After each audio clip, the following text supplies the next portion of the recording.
Korinte kyang apol lai khak ni na bung sagi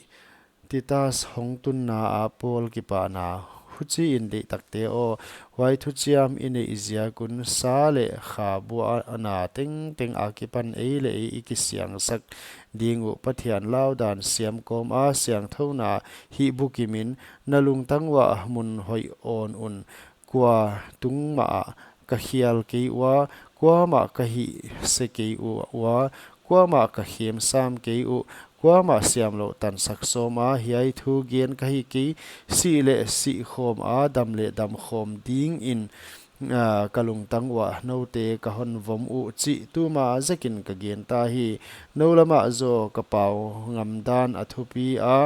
kahon suan dan athupi hi khamwan na in kadim a kahak sat na teng tengwa nuam sa in kadim let hi mesodunia gam katun un leng kasa un muan na him him anei tuan kia khatlam a hi gim in ka om zuta wa polam kiswal na te a om a sunglam lao na te leng a om hi himale lungai a om te khamwan pa pathian in taitas ahong tunna in ahon khamuan ahong tunna kya in ahi ke na lung kham dan te u naka dan te u katung na phatwa ngai dan te u hon hil a no mau a khamuan na ma in leng ahon khamuan ta ahi huchi in ka ki pang non se mi hi kalai khak in ahon hi lung kham ma le in ma leng ka kisi ke hi atung in ahi le ka kisi ka huai lai khakin no ahon lung hi lung kham chi ka thei iziakin hima le so lokal ki kal kya ahi tun zo ka ki pa ka hi lung kham a na om zia ku ahi ke ya kisik na ding a na lung kham zia ku ahi zo hi ko mau zia ka bang ma na tan lo na ding un pathian de lambang a hi lung kham in na om u hi pathian de langa lung kham na in hoddam na ding in kisik na abola kisi khwai thil atun ke khovel lung kham na in bel si na atun zo hi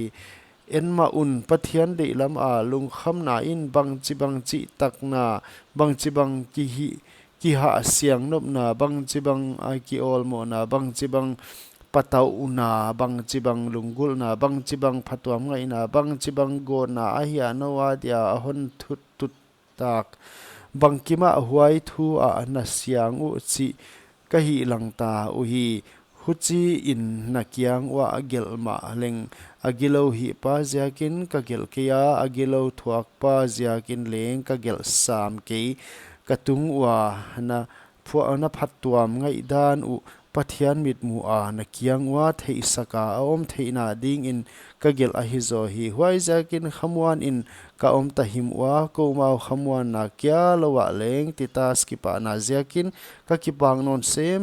no te ting tengin alung sim na hi hal sak tak ziakun akyanga banglam pewa leng no mau hon suang ma le ka za la ngal ki wa za la nak sangin bang kim na kyang wa thu tak tak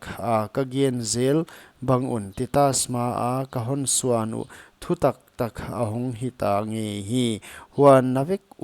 navek wa athu naman dan te u lao le ling ko ma